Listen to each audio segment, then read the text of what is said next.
If anyone ever asks when the first crack formed, I could point to a dozen moments across my childhood. But the real break, the moment that split everything open, that happened on a cold December night in Denver with rain sliding down the windows and my 30-year-old sister twirling in the driveway beside a brand new SUV. I was never meant to touch. My name is Lauren Hayes.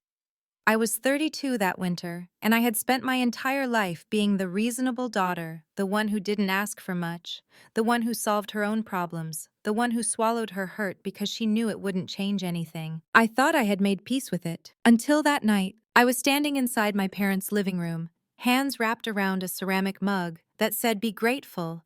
In looping gold letters, Mom had given it to me 5 minutes earlier, with a smile like she'd handed me something precious. It still smelled faintly of the discount store aisle it came from. Outside the wide glass window, the driveway glowed under strands of Christmas lights, and parked right in the center was my sister's new car, a midnight blue Grand Cherokee, polished so intensely the porch lights shimmered across its hood. A giant red bow sat on top, its ends dripping with rain. Dad was out there next to Natalie, beaming like he'd just crowned her queen of something. She lifted the keys to the sky as if accepting her coronation. I lifted the mug, letting the steam warm my face, and for a moment I tried to laugh. Wasn't it ridiculous? Wasn't it predictable?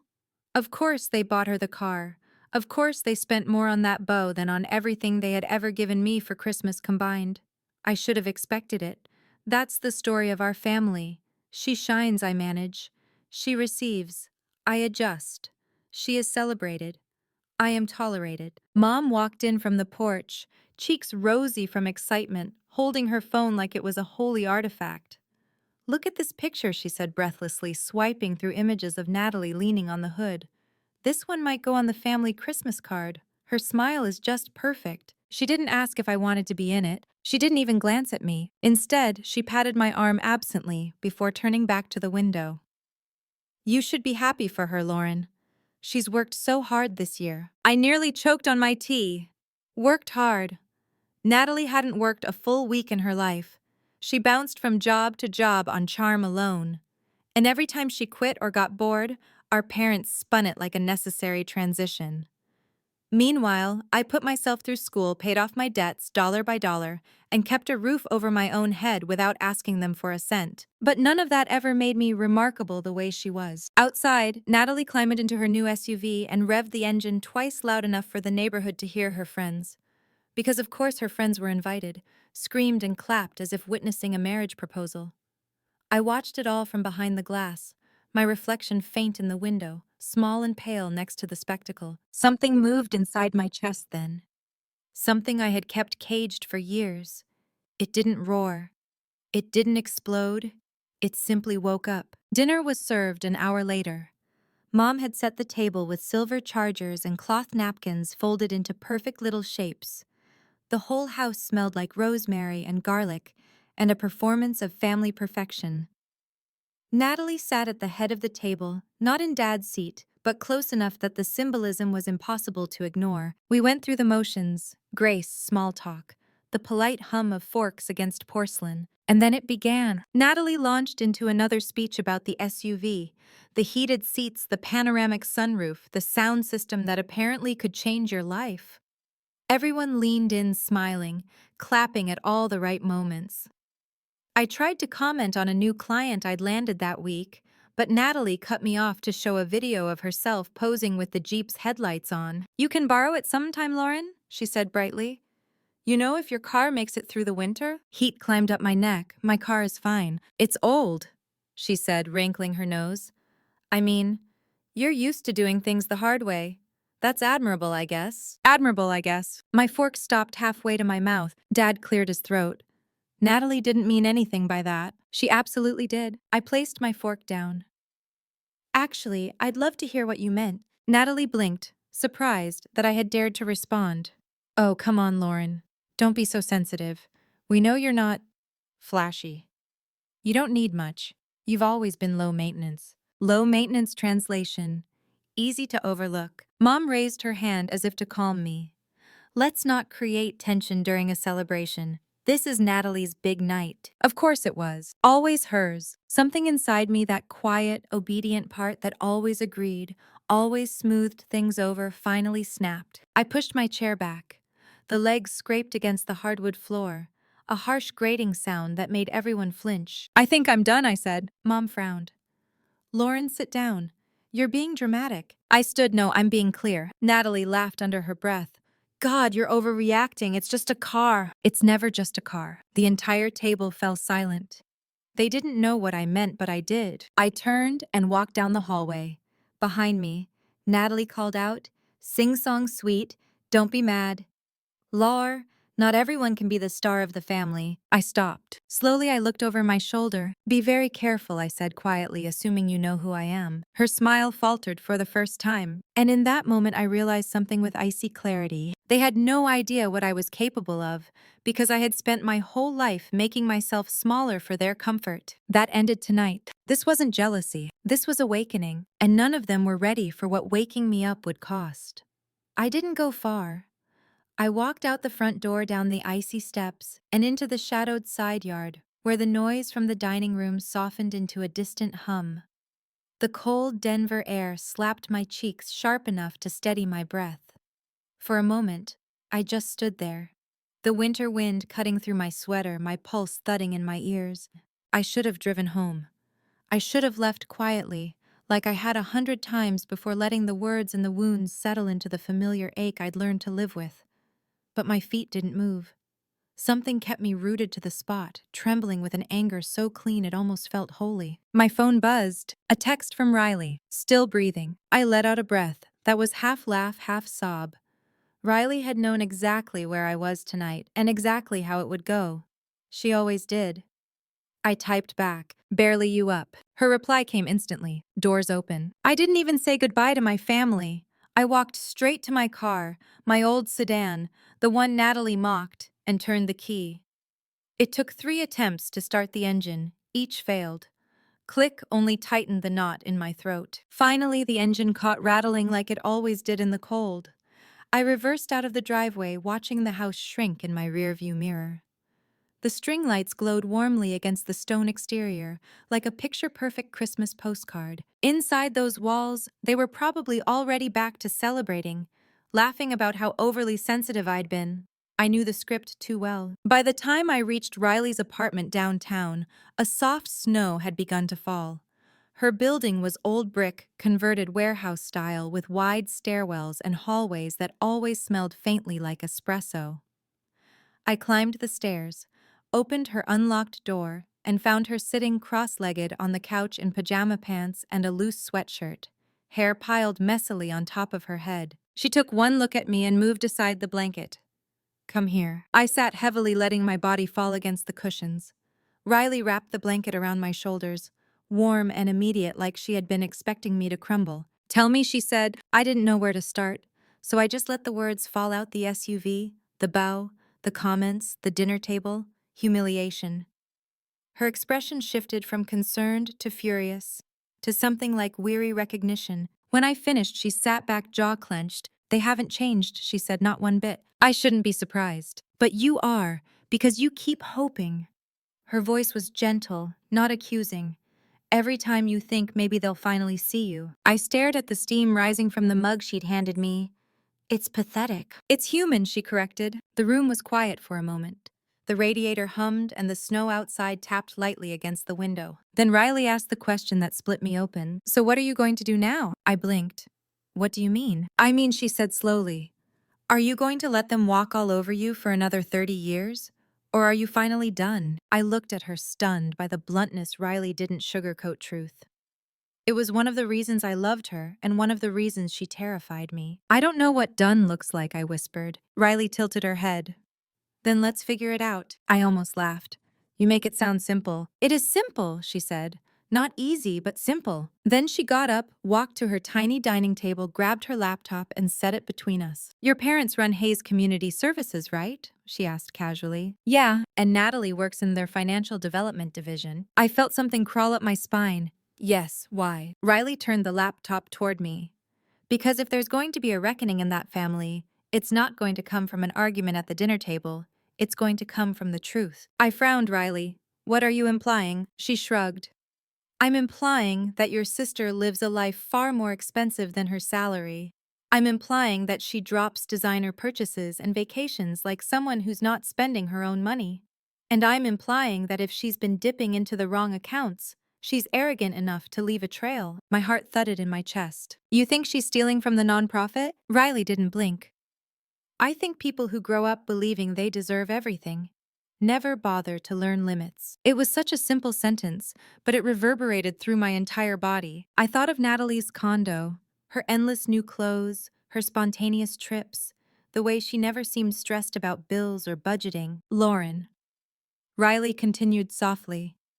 You said your family never sees you. But what if they finally saw something they couldn't ignore? My mouth felt dry. Like what? Like proof, she said, of who their golden daughter really is. I pressed my palms together, breathing slowly. Even if what you're suggesting is true, I don't have access to her financial records. Riley gave a slow, sharp smile. You have access to your parents' house and your dad's office and his laptop. The air left my lungs in a rush. Riley, what she said, we're not harming anyone, we're verifying. If she's clean, nothing happens, but if she's not. Riley leaned forward. Then this family that has spent your entire life minimizing you will have no choice but to face who you are when you finally stop being quiet. I sat frozen, heart pounding. I wanted to reject the idea. I wanted to say it was wrong. I wanted to say I wasn't that kind of person. But the truth was simple. They had pushed me into the ground for so long that I didn't know what standing up looked like until this moment. And once the thought entered my mind, there was no unthinking it. Riley watched me quietly waiting, giving me space to choose not who they wanted me to be, but who I was about to become. Finally, my voice came out barely louder than a breath. What do we do first? Riley smiled. That was the moment the tide turned. The moment the real story, the one none of them saw coming, began. The next morning, Denver was coated in a thin sheet of icy fog, the kind that settles low across the streets and makes every sound feel slightly muffled. I barely slept. My body felt wired alive in a way that frightened me. I had spent years swallowing things. Resentment, disappointment, humiliation, until they formed a stone inside me. But now that stone had cracked, and something sharper was pushing through. Riley handed me a thermos of coffee as I pulled on my coat. You sure you want to do this today? No, I said honestly, but I need to before I lose my nerve. She grinned. That's the spirit. We drove back to my parents' neighborhood in her car, a steady, reliable Subaru with a dented bumper. She always joked gave it character. I didn't want to risk my parents hearing my old sedan chug up the driveway. The closer we got, the tighter my stomach became. You don't have to walk in guns blazing, Riley said calmly. We're just investigating quietly, carefully. Investigating my own sister, I murmured. What kind of person does that make me? One who's tired of being lied to, she said without hesitation. One who finally has something to gain. My throat tightened. It feels like betrayal, Riley glanced at me. They betrayed you first. The words settled heavy between us, but they were true. When we reached the house, my parents' cars were gone. Perfect. They always spent Sunday mornings at a leisurely brunch with friends, an extended ritual of mimosas, gossip, and soft bragging disguised as conversation. Natalie's new SUV wasn't in the driveway either. She was probably sleeping off the previous night's celebration at her downtown condo. I took out the spare key from my bag, one they'd given me years ago in case of emergencies. Apparently, emotional emergencies didn't count. Inside, the house was quiet. Too quiet. Christmas decorations glowed softly from every corner. Garlands, gold ribbons, candles arranged just so. The whole place felt curated, polished, staged, a museum of a family I didn't belong to. Riley nudged me gently. Show me his office. I led her down the hallway to the room my father grandly called his study. Dark wood, clean lines, books. He never read arranged by color because Mom liked the aesthetic. The desk sat neatly in front of the window, and my father's laptop rested in the center, closed, charging. I exhaled slowly. He never logs out ever. People who love control tend to forget the basics of actual security, Riley said, already pulling on a pair of thin fabric gloves she kept in her coat pocket. It's almost poetic. I frowned. Why do you... Carry gloves, she smirked. Because I knew you'd eventually stop letting people walk on you. I didn't know whether to laugh or be concerned. We sat at the desk together. I opened the laptop. As expected, it didn't ask for a password. Dad trusted the sanctity of his home far more than he should have. The desktop screen lit up with a dozen folders, donor reports, financial summaries, community outreach plans, the usual things he boasted about constantly at parties. Riley clicked into the email client and immediately began typing. I watched her navigate through search filters with professional speed. She worked in finance analytics. She didn't brag about it like Natalie, but she was actually good at her job. And she understood patterns the way some people understood languages. What are we looking for? I whispered. Transfers, she said. Approvals, anything oddly timed or suspiciously vague.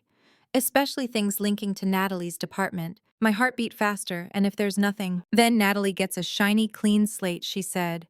And you'll still walk away knowing you finally demanded to see the truth. And if there is something I asked, Riley's eyes didn't leave the screen. Then that family will never look at you the same way again. I swallowed hard. She sorted emails by attachments, by flagged importance, by senders. She combed through donor spreadsheets, internal memos, fiscal reports. Most looked normal. Clean, predictable, tedious. Until one didn't. She froze. Lauren, look at this. She opened an email thread titled Q4 Expense Adjustments. It was forwarded from my father's account to the financial development team, which included Natalie. But the signature block at the bottom wasn't my father's. Not his wording, not his tone. He never used phrases like strategic liquidity, reallocation, or provisional charitable holding. Your dad didn't write this, Riley whispered. I nodded, I know. She scrolled down. A second attachment hung at the bottom, a transfer authorization form for $34,000 labeled Emergency Program Reserve. But there had been no emergency program that winter. I remembered that distinctly. What was it sent to? I asked, pointing at the receiving account. Riley zoomed in. A company I had never heard of, MTD Outreach Partners. My stomach dropped. MTD, Riley said quietly. Those are her initials. Natalie Marie Thompson. Thompson, before she started using Hayes professionally. My fingers went numb. So, what, she just created a fake partner organization? Looks like it. Riley clicked more rapidly now, following breadcrumbs. Let's see if she did it again. She did, again, and again. Smaller amounts, larger amounts, all funneled into different shell names that shared traces of Natalie's handwriting abbreviations or account sequences. Some transfers matched dates of her vacations. Others matched the months she bragged about new investments she supposedly landed through astute financial instincts. My breath shook. There's Riley, there's tens of thousands here. Riley stared at the screen, quiet for a long moment. Lauren. She didn't just bend the rules. She stole from the nonprofit. From your parents, from donors. This is serious. This is criminal. My pulse hammered so loudly I could hear it. And your father. He signed these approvals without reading them, Riley added. She knew he would. She counted on it. A wave of cold swept through me. This will destroy them, I whispered. Riley turned to me. No, she destroyed herself. You're just holding up the mirror. I leaned back, squeezing my eyes shut, as a tidal wave of emotions crashed over me. Disbelief, anger, grief. A grief so old, it had been living beneath my ribs for years. My entire life, my family had treated Natalie like the sun, radiant, essential, untouchable. But now I held proof that she wasn't light at all. She was fire, and she had burned everything without consequence. Until now. I opened my eyes. Save everything, I said, voice steadier than I felt. Every file, every transfer, every signature.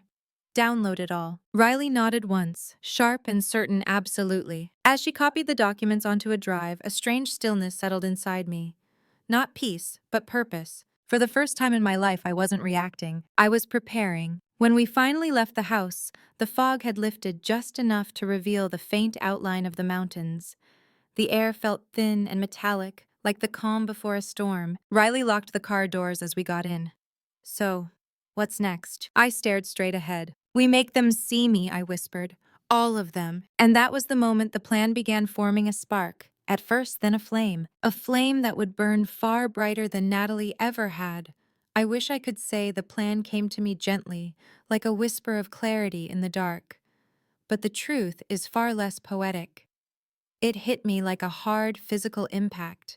the kind that knocks the air from your lungs and forces you to finally see what's been in front of you all along. Riley and I sat in her living room that evening, the blinds drawn, the evidence drive between us on the coffee table like a detonator.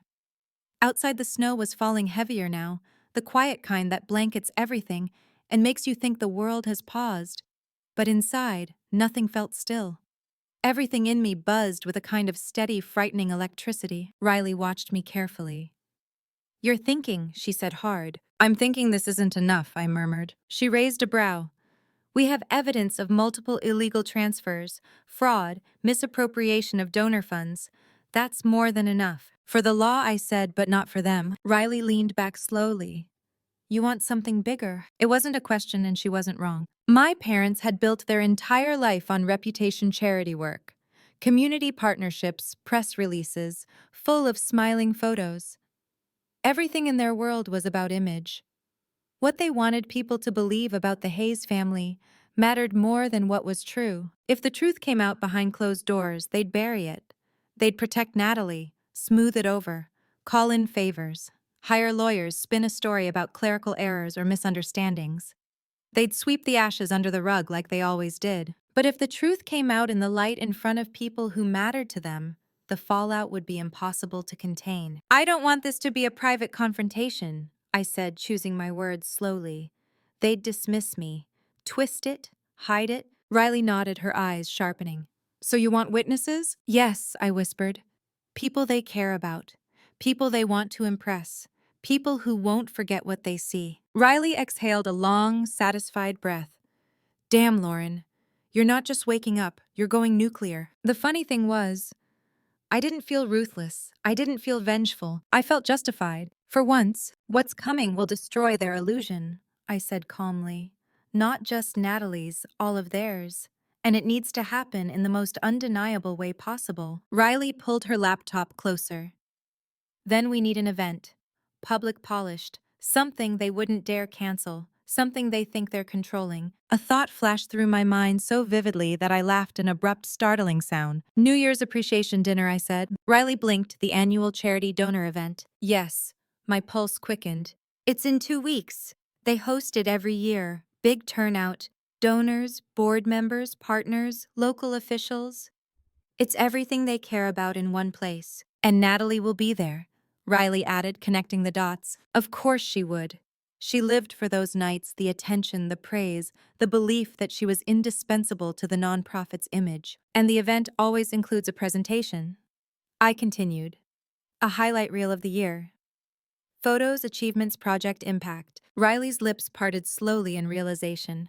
"A slideshow?" "Exactly." She stared at me for a long moment, then grinned. "Lauren Hayes, I honestly never realized you had this in you." I didn't either. But now that the thought existed, it was already building itself, a structure rising from foundation to rooftop. "We can't just drop the evidence abruptly," Riley said, mind switching into strategy mode. "It has to be woven in, hidden until it hits hardest." A slow turn from celebration to exposure. I nodded. "A reveal they can't interrupt without looking guilty." "And we'll need backups," she said. "Multiple copies of the files, cloud storage, something time-released. If they try to sweep it under the rug afterward, the information needs to survive." She spoke like someone who'd planned this kind of thing before I didn't ask. Instead, I said, "We'll have to get onto the presentation computer. That's usually set up early on the event day." "That's not a problem," Riley winked. "You forget what I do for a living." The plan was forming faster and cleaner than I expected, terrifyingly so. "And what about after?" Riley asked quietly. "When they look at you. When Natalie realizes what you did." For a moment, I let myself imagine the aftermath, the shock, the denial, the anger, the collapse. And beneath it all, something darker and older. The years of being the forgotten daughter finally shifting to something else, something they would have to confront. "I'm not doing this to hurt them," I said softly. "I'm doing it to stop them from hurting me, and everyone else they lie to." Riley didn't argue. She just watched me with a level of respect I wasn't used to receiving. "We'll need time to prepare," she said. "We'll have to build the presentation, organize the files, anonymize the data so the board can't claim it's fabricated. This will take commitment." "I'm committed." "And once it's done," she added, There's no one doing it, you know that, right? I inhaled slowly. Good. A silence settled over the room. Not heavy, not tense, purposeful. Then Riley lifted the evidence drive between two fingers. This little thing, she said, is going to unravel a dynasty. I looked at it, that small plastic rectangle that held the truth. My fingers tingled as I took it from her. They built their reputation on a lie, I murmured. I'm just turning on the lights. Riley smiled with a kind of fierce pride. So when do we start? I met her gaze, now, and that was it. The moment that the fuse was officially lit, the moment the Hayes family story began its irreversible shift. Not because I wanted revenge, but because I was finally done pretending I didn't deserve to be seen. I returned home late that night, with the cold biting through my coat and a heaviness in my chest that felt both terrifying and satisfying. My apartment was dim, quiet, and ordinary, a stark contrast to my parents' curated perfection. For once, I didn't hate the smallness of my space. Somehow, it felt like the only place in the world where I didn't have to pretend, but sleep wouldn't come. Not with what we'd found. Not with what we were planning. Not with the echo of Natalie's voice still ringing in the back of my skull. Not everyone can be the star of the family. I lay on my couch, replaying the moment the spreadsheet loaded with her fake partner account information, the forged approval letters, the neatly labeled transfers. It all looked so clean, so intentional. She hadn't just dipped into a fund once or twice. She'd built herself an entire private pipeline, counting on Dad's blind trust and the nonprofit's lax internal safeguards. She'd built a life a condo designer clothes vacations on stolen generosity, and my parents worshipped her for it. I didn't realize I'd fallen asleep until my phone buzzed loudly from the coffee table. I jerked awake, heart hammering. A text from Riley. Awake. I typed back. Barely. She replied a moment later. Come over. We start the blueprint today. Blueprint. A strange, thrilling fear pooled in my stomach. This was no longer just a wild idea whispered in the dark. This was the beginning of something irreversible. I pulled on a sweatshirt, wrapped my hair in a messy bun, and drove through the frost-covered streets to her apartment. She opened the door before I even knocked. Laptop already fired up on the dining table. Sit, she said, we're building the presentation. The what? The slideshow for the donor dinner, she clarified. But ours will have two layers, the facade and the truth. I sat down slowly. You've been thinking a lot, Lauren, she said dryly. I've been waiting years for you to finally realize you're not the background character in your own life. For a moment, emotions swelled in my throat. Not grief. Something far more dangerous. Resolve. What's step one, I asked. Structure, she said. We have to open beautifully. Everyone expects a highlight reel, accomplishments, feel-good community stories, smiling pictures. I nodded. That's what they've done every year. So we give them exactly that. Riley continued. A solid 5 minutes of praise and legacy. We lull them, make them comfortable, give them no reason to suspect a thing. And then she said, clicking into a sample template, we transition to foundation metrics. Numbers, donor contributions, annual fund allocation. All normal, all boring. Board members love boring. I leaned in. And then we bring up the internal audit slide. A small, sharp smile curled on her lips. Exactly. But gently. Just a little. Curiosity prompt. Something like unreviewed transfers, needing clarification. My pulse quickened, and then I whispered, we show the first flagged amount. Yes. Not everything at once. 1. The largest, 48,000, I asked. No, she said, the 72,000 that hit 2 months ago. Bigger impact, bigger pattern. I exhaled slowly. Dad will see that number and freeze. And he'll have to keep watching, Riley added, because everyone else will. I imagined the room, the polished ballroom, the clinking glasses, the rows of chairs, the donors leaning forward. And after that, I asked. After that, she said, tapping the keys deliberately, we connect that transfer to the shell account Natalie created. Then we pull up the electronic signature. Then the forwarding email. Then the investment purchase made 2 days later. Let the audience assemble the puzzle. My fingers tingled.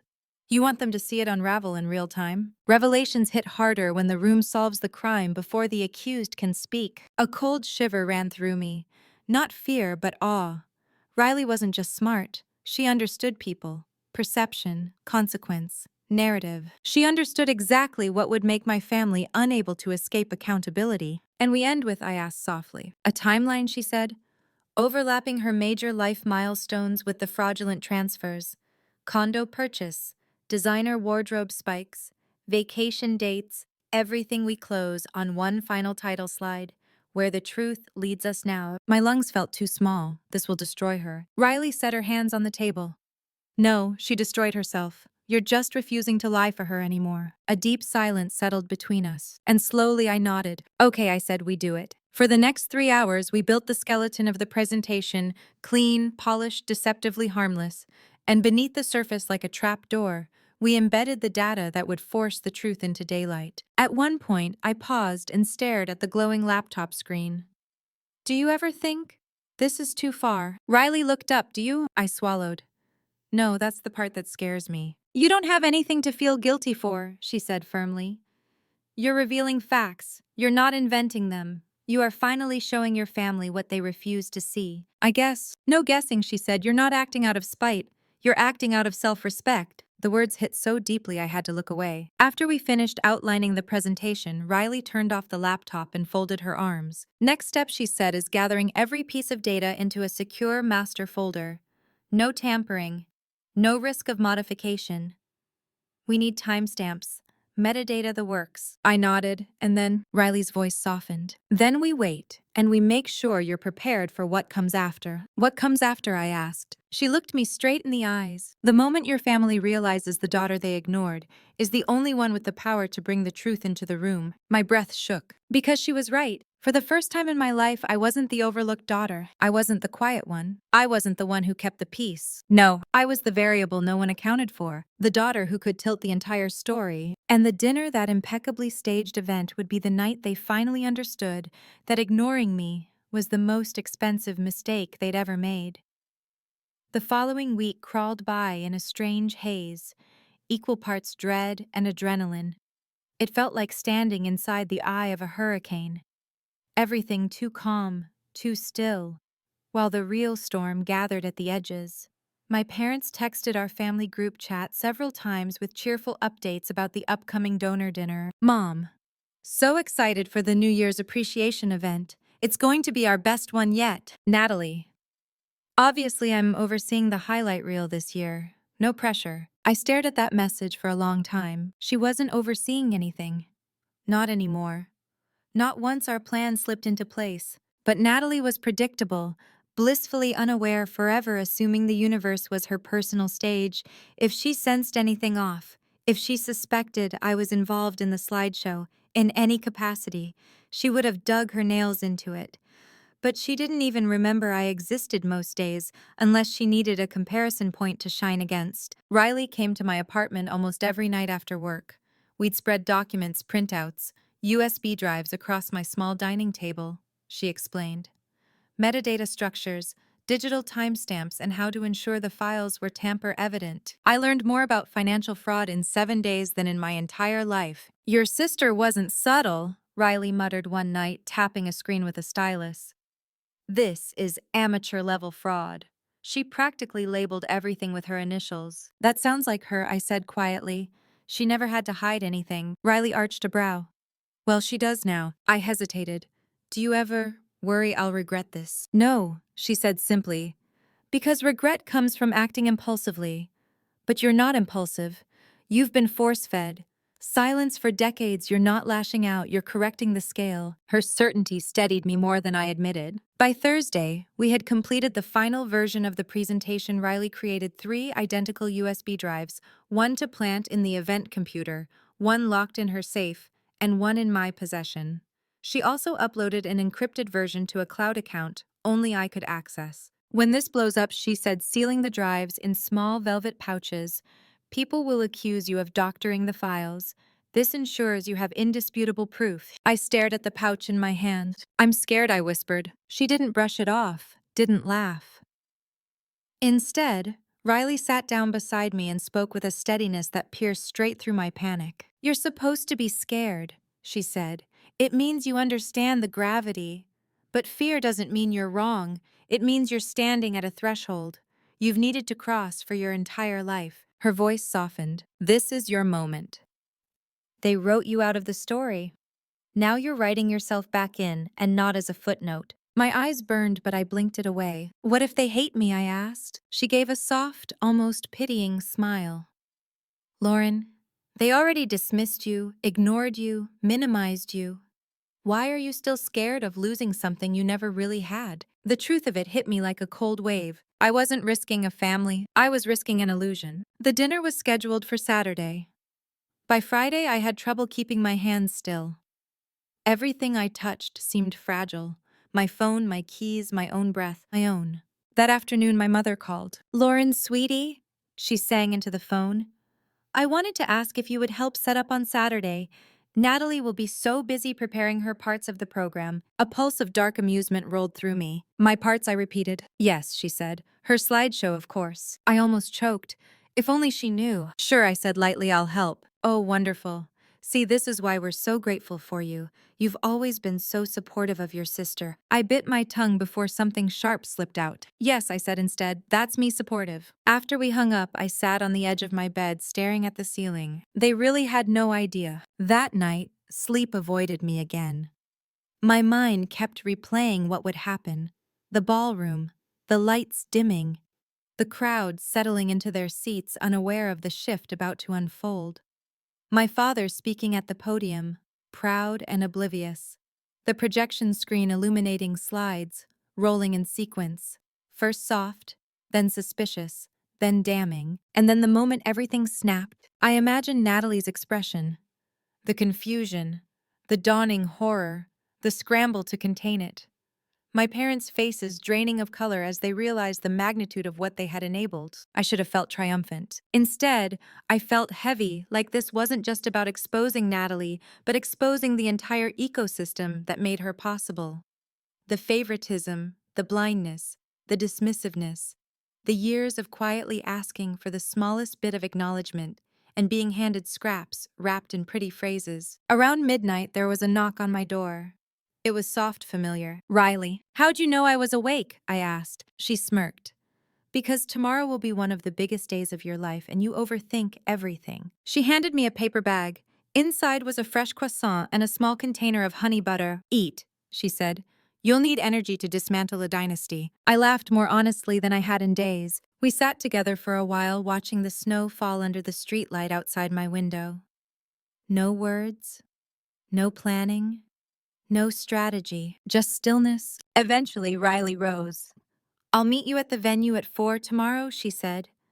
We'll plant the drive before they even realize the AV team has arrived. I nodded. Thank you. Her gaze softened. You don't thank allies, Lauren. You stand with them. And then she left, leaving a strange warmth in her wake. I sat there long after the door closed, holding the croissant bag, and realizing something profound. For the first time, I wasn't standing alone. Tomorrow the storm would break. Tomorrow everything would change. But tonight was the last quiet moment before the truth rewrote the Hayes family forever. The Hayes annual New Year's appreciation dinner was always the same, polished, pretentious, and meticulously choreographed. Every year, donors praised the ambiance, my parents praised themselves, and Natalie floated through the room like a living centerpiece. I had attended nearly everyone since I was a teenager, usually standing somewhere in the background, smiling politely, pretending not to notice how invisible I was. But this year was different. This year, I walked into that ballroom not as decoration, but as the quiet force that would change everything. The event was held downtown at the Ridgeview Hotel in their grand conference ballroom, with ceilings so high the chandeliers looked like floating galaxies. When I arrived at 4, the staff was already setting up round tables draped in gold linens, crisp white napkins, place cards with embossed lettering. The big screen at the front of the room was already being tested, bright squares flickering as the AV techs checked cables and inputs. Natalie wasn't there yet. Good. My mother spotted me near the doors and hurried over wrapped in a sequined champagne-colored dress. Oh, wonderful. Lauren, could you help the tech team with the slideshow files? Natalie will be reviewing her notes later. My heartbeat kicked sharp and immediate. This was the opening Riley predicted almost too easily. Of course, I said. She beamed. You've always been such a help. You don't know how much this means to us. A familiar sting pricked my chest. Always a help. never the focus, but tonight her words no longer cut the same way. The AV technician, a man in his 40s with tired eyes and a Bluetooth headset, motioned me toward the control table.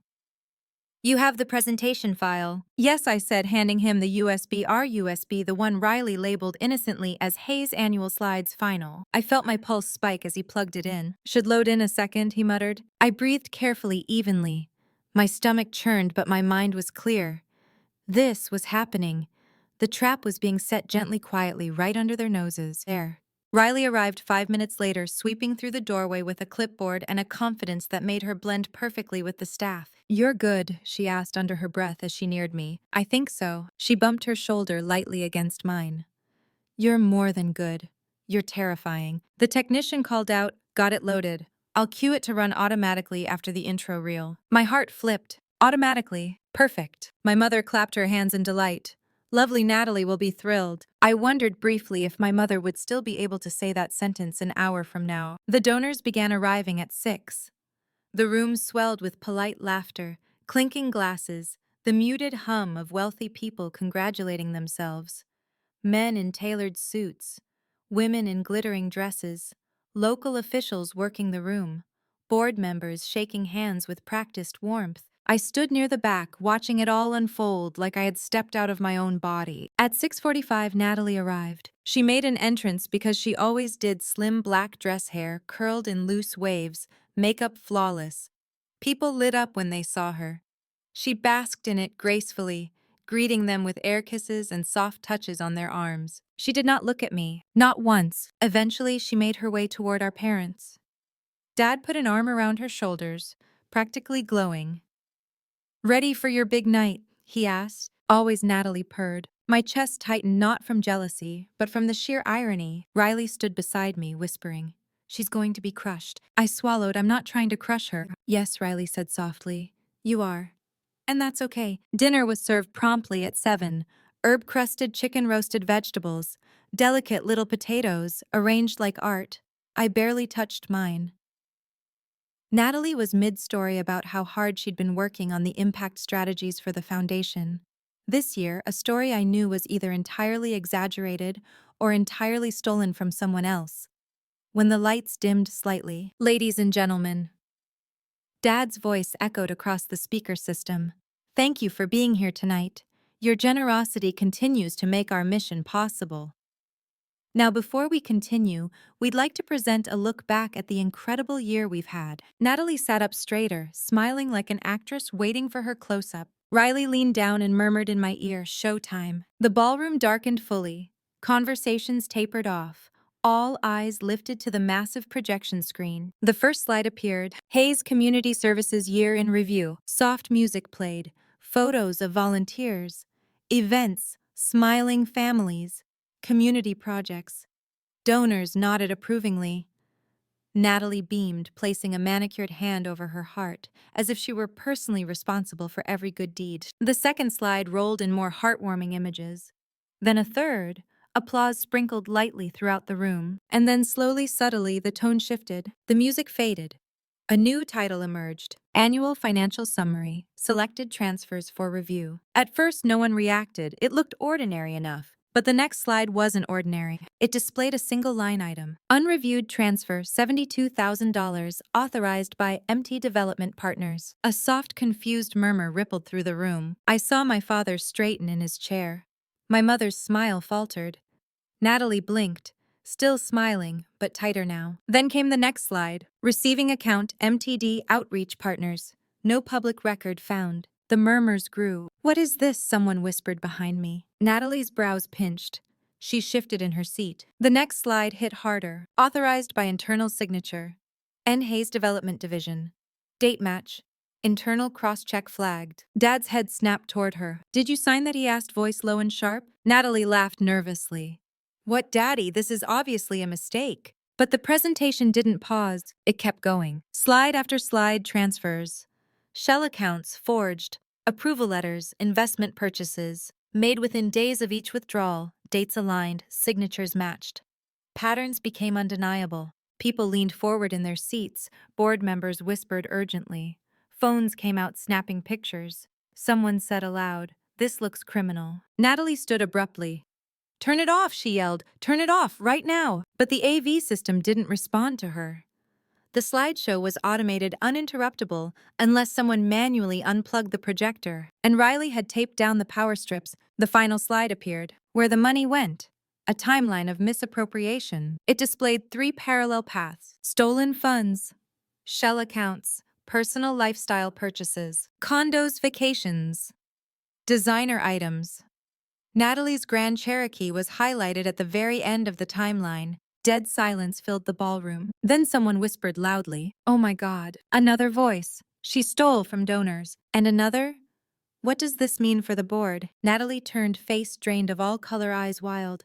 She found me across the room. "You?" she hissed. "What did you do? What the hell did you do?" I didn't move, I didn't speak, I didn't look away. For the first time in my life, my sister truly saw me, and she looked terrified. Chaos doesn't explode all at once. It unravels like a thread pulled too hard, too fast. The moment the final slide faded, the ballroom buzzed with a harsh electric panic. People whispered urgently. Chairs scraped back, forks clattered to plates. Donors stared at each other with expressions that ranged from confusion to outrage. Phones lit up, texts, recordings, photos already being shared. My father shot up from his chair, face red, voice booming. "Turn that off now!" But the AV texts were frozen in place. The system was locked exactly as Riley had planned, a fail-safe that prevented anyone from stopping the sequence mid-reveal. My mother pressed both hands to her mouth, eyes wide, mascara already threatening to smudge. She looked like she was watching her house burn down. And Natalie, she stood rigid beside her chair, trembling from shock and fury. When she faced the crowd again, her voice shook. "This is taken out of context," she stammered. "These slides are manipulated. This isn't someone is framing me." A board member near the center table stood up, Dr. Layton, a man who usually spoke softly, diplomatically, but not tonight. "We received no notice of these transfers," he said, voice cutting through the room. "No reports, no oversight documentation." "Ms. Hayes, are you saying the internal signatures displayed are falsified?" Natalie opened her mouth, closed it, then inhaled sharply. "They must be. I don't know what this is." "Dad, tell them, Dad." But my father wasn't looking at her. He was staring at the screen, jaw-clenched, fists trembling. "Those emails," he whispered. "Those signatures. How did this happen under my name?" "Brian," one of the donors snapped. "We trusted you with our money." My mother tried to speak, but her voice cracked. She reached for Natalie's arm, but Natalie jerked away violently, glaring at me from across the room. "You," she growled again. "Lower this time, you did this. You set me up." Riley stepped forward before I could respond. "No one set you up," she said loudly, clearly enough for nearby tables to hear. "The data came from your father's own computer, with timestamps, metadata, verification tracks. Nothing was invented." Her confidence silenced even the most panicked whispers. But Natalie wasn't done. She lunged toward me, heels clicking sharply, her expression nothing like the polished, perfect image she presented to the world. For the first time in decades, she looked undone. "You think this makes you better than me?" she spat. "You think embarrassing me changes who you are? You're still nothing, Lauren. Nothing compared to me." The words should have hurt, they once would have. But now they meant nothing. I didn't flinch, didn't speak, didn't look away. My silence enraged her further. "Oh, spare me that innocent act," she snapped. "You've always been jealous. You've always wanted what I have." "This," she gestured wildly toward the projection screen, "is pathetic. This is you being pathetic." Board members stood now. Donors moved toward the exits. Some whispered into phones, maybe lawyers, maybe reporters. The fallout had already begun, and then my father turned to me. It was an expression I'd never seen on him. Not anger, not disappointment. "Fear," Lauren, he said slowly. "Did you know about this?" I held his gaze. My heartbeat pounded so hard I felt it in my throat. "Yes," I said I did. He staggered back slightly. My mother let out a soft cry. Natalie's face twisted in shock. "And you didn't say anything," my father demanded. I stood taller. "I said something tonight, that's what matters." "You blindsided us," he said, voice barely controlled. "No," I replied, steady she did. I nodded toward Natalie, whose breathing had grown ragged, her glossy facade crumbling by the second. No one came to stand beside her. Not my parents, Not her friends, not the donors who'd once adored her. For the first time in her life, Natalie Hayes was alone. A board member, Mrs. Karsten, a woman with icy posture and sharper judgment, approached my parents. "We will need an emergency meeting," she said immediately. "Tonight?" My father tried to protest, but she cut him off. "If there has been financial misconduct of this scale, we cannot wait." My mother faintly whispered, "We didn't know." That Mrs. Karsten said is precisely the problem. Security escorted Natalie to a side room. Not forcibly, but firmly. My parents followed, both pale and shaken. The board members moved quickly, some furious, some devastated, all determined to salvage what remained of the organization's integrity, and I remained standing at the back of the room, unmoving. Riley leaned over to me. "They have no idea how much worse it's going to get." I swallowed, hands trembling. "Was it wrong?" Riley shook her head. "Wrong would have been allowing her to keep stealing." "Was it cruel?" I asked quietly. "Cruel," she said gently, "would have been staying silent forever." The ballroom emptied slowly, leaving an echoing emptiness behind plates, abandoned napkins half folded, untouched dessert trays glistening under dimmed lights. The night smelled of wilted flowers and unraveling dignity. When my parents finally emerged from the side room, Natalie wasn't with them. My father looked hollow. My mother looked older. She approached me first. "Lauren," she whispered. "How? How could you do this?" I felt the question land sharp and unfair. "How could I do this?" I repeated softly. "How could you not see any of it?" My father stepped in, voice strained. "We trusted her." "I trusted you," I said. The silence that followed was heavier than anything we'd witnessed inside that ballroom. They opened their mouths, excuses, apologies, please. But I raised a hand. "Not tonight," I said. "Tonight isn't about me forgiving you. Tonight is about you finally facing the truth." My mother's lips trembled. "We never meant to hurt you." "You didn't have to mean it," I replied. "You only had to do it, and you did for years." My father's voice cracked. "Please come home with us. We need to talk." I shook my head slowly. "No," I said. "You need to listen and I need distance." I walked past them, Riley at my side. They didn't try to stop me. For the first time in my life, my steps echoed louder than theirs. The days after the donor dinner unfolded like a slow-motion disaster, quiet at first, then expanding outward in tremors that shook the entire foundation of my family's world. I stayed away from my parents' house. I didn't text, I didn't call, I didn't check social media, even though I could feel the digital storm brewing. Instead, I sat in my apartment with a cup of tea that went cold in my hands and waited for the fallout I knew was inevitable. It didn't take long. On Monday morning, Hayes Community Services released a statement saying they were conducting a full internal review of recent financial discrepancies. The phrasing was stiff, distant, and clearly written by a lawyer. Still, it only made things worse. Local news stations picked it up within hours. Headlines appeared online. "Alleged financial misconduct within prominent community organization.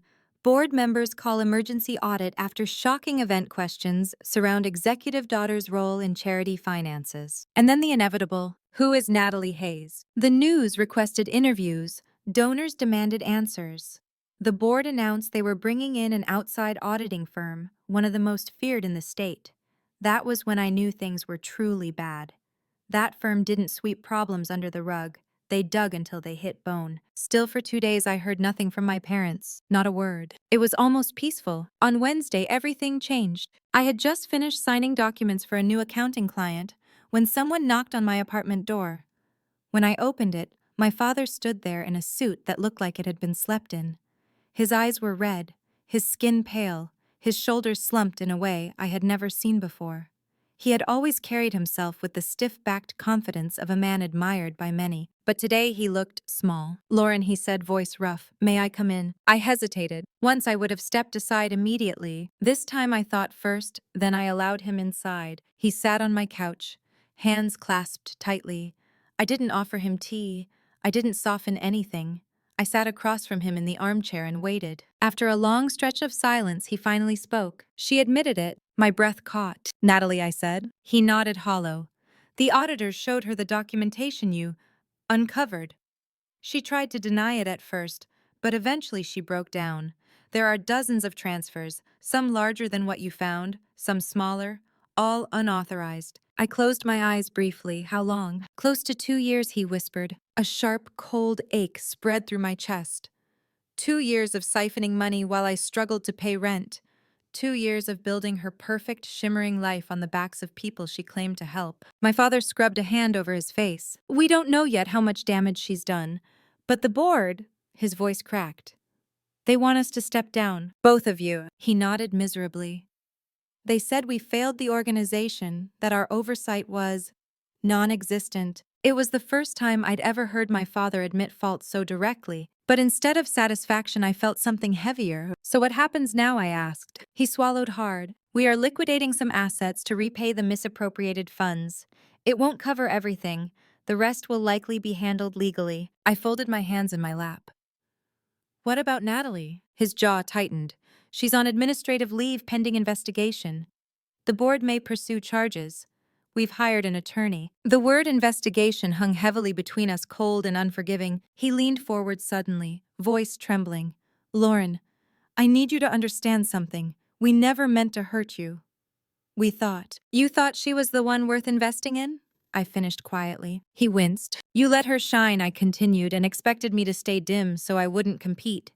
You called it support, but it was erasure. He opened his mouth, then closed it, unable to argue. After a long silence, he whispered, I wish I could change how we treated you. You can't, I said gently, but you can stop pretending it didn't happen. He nodded, defeated. When he left, he rested a hand on the doorframe as if he needed it to stay upright. Please come home, he murmured. Your mother, she's not doing well. She can't stop crying. I felt the old reflex pull at me, the urge to fix, soothe, mend. But I wasn't that daughter anymore. I need time, I said. He nodded, slow and resigned, I understand. But he didn't, not really. He left with sagging shoulders, the weight of a life cracking under him. I stood at the door for a long time after it closed, absorbing everything. 2 years of stolen funds, my parents forced to resign, a legal investigation, and Natalie no longer a golden girl but a liability. That evening, I went to Riley's apartment. The moment she saw my face, she poured 2 glasses of wine and sat me down. They know everything I said, she confessed. Riley leaned back. Good accountability was overdue. It feels strange, I whispered, like I thought I'd feel vindicated. But all I feel is tired. That's because you've been carrying the weight of your family dynamic your whole life, she replied. You finally set it down. Now your body's realizing how heavy it was. I stared at her, overwhelmed by the truth of it. Lauren. Riley said, reaching over to squeeze my hand, you didn't destroy them. You revealed them. There's a difference. I swallowed. What if they never forgive me? Riley smiled sadly. Maybe the better question is, do you forgive them? I didn't know how to answer, because forgiveness wasn't the point anymore. The point was finally seeing the truth without flinching. And now that the dust was settling, I understood something I had never understood before. When you stop accepting crumbs, the people who fed you crumbs will accuse you of betrayal. But that doesn't make you wrong. It makes you awake. The following week unfolded like a series of controlled demolitions, one structure after another collapsing, each revealing the fragile framework beneath the glossy exterior. My family had spent years polishing. It felt surreal, watching everything they built fall apart, piece by piece. And yet, for the first time in my life, none of it fell on me. It fell on the people who created the mess. By Monday morning, the local news stations had moved from speculation to pointed reporting. Investigators were seen entering the Hayes Community Services headquarters. Photos of Natalie, once used in cheerful marketing materials, were now plastered beside headlines like embezzlement allegations, rock local nonprofit executive family under scrutiny. After massive fund misuse, donors demand accountability. My sister, who had once been the face of the organization, had become the cautionary tale. I didn't hear from Natalie directly. Not at first. She'd vanished from social media. Her friends, who once orbited around her like she was a glowing star, had begun quietly unfollowing her, distancing themselves from the fallout. And my parents, well, they'd gone silent too. My father's visit had been the only communication. My mother didn't call. Not once. I kept expecting guilt to settle in, expecting self-doubt or regret to tiptoe back into my chest, but none of it came. Instead, I felt something unfamiliar. Clarity. On Wednesday morning, a letter arrived at my apartment. A thick envelope, heavy paper embossed with my parents' law firm's emblem. My hands shook slightly as I opened it. Inside was a formal notice. My parents were restructuring their estate and trust documents. I had been added as a primary beneficiary. A second page indicated that Natalie's portion was suspended pending investigation outcomes. I stared at the letter for a long time, fingers trembling slightly. A few months earlier, this would have shattered me. I would have read it and believed it was proof that they finally saw me, finally valued me. Now, I saw it for what it was: desperation, a frantic attempt to anchor themselves to the one child who hadn't put their reputation at risk. A transactional gesture disguised as an apology. And yet, another part of me felt something settle. Not satisfaction exactly, not triumph, just balance. An internal scale finally leveling after 32 years. That afternoon, my phone buzzed, a number I didn't recognize. When I answered, Natalie's voice spilled through the line. "You ruined my life." No greeting, no pause, just venom raw and trembling. I took a breath, Natalie. "No," she snapped. "Don't you dare pretend you're innocent. You humiliated me in front of the entire city. You made me look like some criminal." "You didn't need my help to do that," I said quietly. She let out a harsh, disbelieving laugh. "You think you're better than me, Lauren. You think exposing me makes you a hero." "I think exposing the truth makes me honest," I replied. There was a long, shaking silence. Then she screamed so loudly I had to hold the phone away from my ear. "You think they love you now? Is that it? You think you've replaced me?" "No," I murmured. "This was never about replacing you." "Then what? What could possibly justify doing this to your own sister?" My voice came out soft, steady, but unyielding. "Pain." She inhaled sharply. "For years, I said it hurt to be invisible. It hurt to watch you be praised for things you didn't earn. It hurt to be told I should be grateful for scraps while you were handed the world." Her breathing grew uneven on the other end of the line. "And you never noticed," I whispered. "You never cared enough to look." "That's not my fault," she shouted. "Exactly," I said. "You never believed anything was your fault." For the first time, her voice cracked. "They're talking about charging me." "That's not my decision." "You could fix it," she cried. "You could tell them it was a misunderstanding. You could help me." "You never helped me," I said. "Not once, not when I needed you." Silence, a thick, heavy silence filled with all the years she hadn't asked how I felt, what I needed, whether I was drowning. Finally, she whispered, "I hate you." But it wasn't the kind of hate that strikes like lightning. It was small, broken. A hate born from fear, not power. "I'm sorry you feel that way," I said. "But I don't hate you." "You should," she screamed. "If everything you said is true, you should." I closed my eyes. "No," I said softly. "I don't hate the person you are. I hate the person you chose to be." She sobbed once, harsh and abrupt, then hung up. For a moment, I stared at my reflection in the dark phone screen. I expected to see guilt there, but instead I saw someone I barely recognized, a woman who finally spoke truth without apologizing for it. That night, my father called. He sounded older, smaller. "Lauren," he said, voice shaking, "your mother wants to see you. We both do." I hesitated. "Why?" We need you," he whispered. For a moment, my breath caught. Need, not tolerate, not use, not overlook. Need, but then the truth settled. They needed me because everything had fallen apart. Not because they saw me, not because they loved me differently, but because I was the only stable thing left in their collapsing world. "Dad," I said gently, "I'll come by this weekend, but I'm not coming home." He exhaled shakily. "Okay." After we hung up, I sat still for a long time. The consequences had finally found their target. Not me, not this time, not anymore. And yet what I felt wasn't victory. It was transformation. A quiet, steady, irreversible transformation. For once in my life, the truth had chosen me. Saturday arrived gray and windless, as if the sky itself were unsure how to greet the aftermath of my family's collapse. I hadn't been home since the donor dinner, and even though my father asked me to come by, every mile of the drive felt heavy. Denver looked the same, but I didn't. Or maybe I did, but I finally knew how to see myself. When I parked outside my parents' house, my stomach tightened. The place looked smaller somehow. Not physically, just stripped of its illusions. The lights were dim, the Christmas decorations drooping, the festive wreath by the door now wilted and weather-beaten. A perfect metaphor for the family inside. I rang the bell. Mom opened the door. Her eyes were swollen, her makeup smudged, as if she'd rubbed her face in a hurry too many times.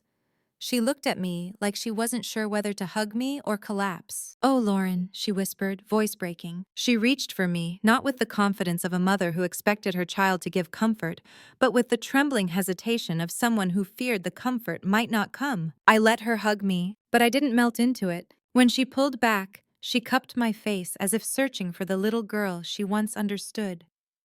"You look so tired," she murmured. "I am," I said softly. Dad appeared in the hallway. His shoulders were slumped, his tie loosened, his eyes bloodshot.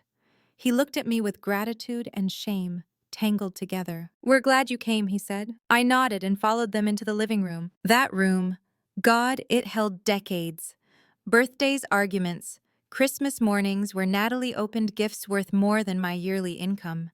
The couch where I once cried alone while my parents comforted my sister upstairs. Now it felt empty. Natalie wasn't there. "Where is she?" I asked. Mom sank onto the couch at a hotel. "She refuses to stay here. She—" Her voice cracked. "She won't speak to us." Dad cleared his throat. "She's angry at everyone. Angry. Of course, they didn't say devastated, remorseful, accountable. Just angry." Dad straightened slightly. "The auditors finished their preliminary report yesterday. It's bad. Lauren, the amount she misappropriated is far more than we knew." I felt the floor shift. How much? He rubbed his temples. "In total, nearly $190,000. My breath hitched. "That's—" I shook my head. "How could she hide that much?" "She didn't hide it," Dad said flatly. "We let her. We signed what she gave us. We didn't check. We thought, well, we thought she was capable," Mom whispered. "We thought she was special." There it was, the truth wrapped in a sentence so small yet so heavy, it nearly knocked the air out of me. I stared at them, and what was I? Mom's eyes filled instantly. "Oh, sweetheart, that's not—" "That is exactly what you thought," I said quietly. Not yelling, not bitter, just honest. "You thought she was special. You thought I was— fine." Dad opened his mouth, but the words didn't come. He just stared at me, grief pulling him down like an anchor. "We were wrong," he finally whispered. "Horribly wrong." My throat tightened. He continued, voice trembling. "We ignored you. We put too much trust in her, and not enough in you. And because of that, this organization, our life's work is falling apart." Mom grabbed a tissue, her hands shaking. "We've stepped down. We're selling shares. We're paying back what we can. We met with attorneys yesterday. It's all happening so fast." I listened, absorbing everything. But sympathy didn't rush in. Understanding did. They weren't asking for forgiveness. They were asking to stay afloat, and it wasn't my job to save them. Not anymore. Dad reached for a folder on the coffee table. "We also updated the will," he said. "And the trust. You have full access now. The accounts, the property rights." I raised a hand gently. "Stop." Both of them froze. "I don't want this right now," I said. Mom blinked, confused. "But sweetheart, this is for you." "No," I said softly but firmly. "This is for you. To feel better. To fix something. To convince yourself things aren't as broken as they are." Silence. "I'm not here to cash in on your guilt," I continued. "I'm here because you're my parents. And because part of me still cares, no matter how hard I've tried not to." Mom covered her face with her hands, shoulders shaking. Dad looked at me with a pain I wasn't ready to hold. I swallowed hard. "But things can't go back to the way they were. Not next week, not next month, maybe not ever." Dad whispered, "We can rebuild." "Maybe," I said, "but you need to rebuild with yourselves first. Not me." Mom reached for me again, but her hand hovered in the air. "Lauren," she said softly, "are we losing you?" I closed my eyes. The truth was complicated. They were losing the version of me who begged for attention. They were losing the daughter who accepted crumbs. They were losing the quiet girl who stayed small so Natalie could shine. But me, I wasn't lost. I was finally found. When I opened my eyes again, I spoke the words I had never allowed myself to say. "You don't lose people when they walk away," I whispered. "You lose them when you never saw them in the first place." Mom broke. She sobbed openly. Dad shut his eyes tightly, grief bending his posture. I stood. "I need space," I said gently. "And you need time, real time. Not a few days. When you're ready to talk like a family, not a hierarchy, I'll answer." They both stood too shaky, devastated. My mother clung to her necklace. "Will you stay for dinner?" My lips quirked upward in a sad smile. "No, not tonight." I walked to the door, opened it, stepped out into the cold evening air. Behind me, I heard my mother whisper, "I'm sorry," but I didn't turn back. Because apologies mean little until behavior changes. And for the first time in my life, I wasn't waiting for them to change before living my own life. I closed the door gently behind me. It felt like closing an entire chapter of my childhood, but not the story. Not yet. The morning I moved out of Denver, the sky was the same muted gray. It always was in winter, soft and low and almost tender. It had snowed lightly the night before, leaving a thin frost on my windshield. I scraped it away slowly, deliberately, feeling each cold breath in my chest. The car waiting in the driveway wasn't my old sedan anymore. That one had died quietly 2 days earlier, as if realizing it had carried me far enough. I bought a modest SUV using funds from my own savings money. I'd earned money no one could claim a role in. As I loaded the last box, I turned back toward my apartment building. The brick looked warmer than usual in the early morning light. For years, I had hated this place. Its smallness, its lack of charm, its reminder that I had never been offered the stepping stones my sister had been handed freely.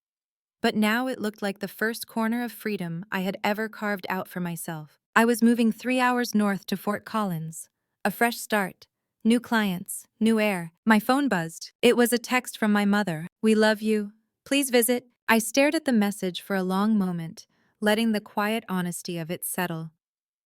Weeks ago, that text would have felt manipulative. Today it felt scared, unsure, and finally humble.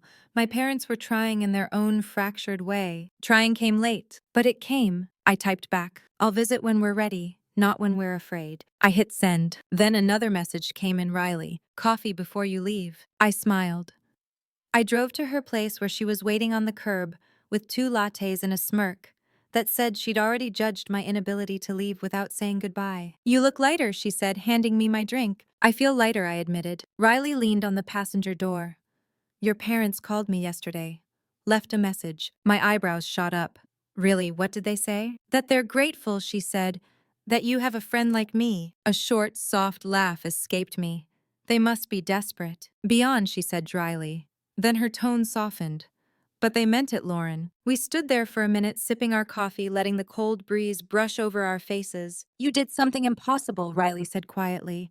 "You forced people who never listened to hear you, and you didn't scream, you didn't lash out, you simply told the truth and let it stand." "I didn't feel strong," I said. "You were," she replied.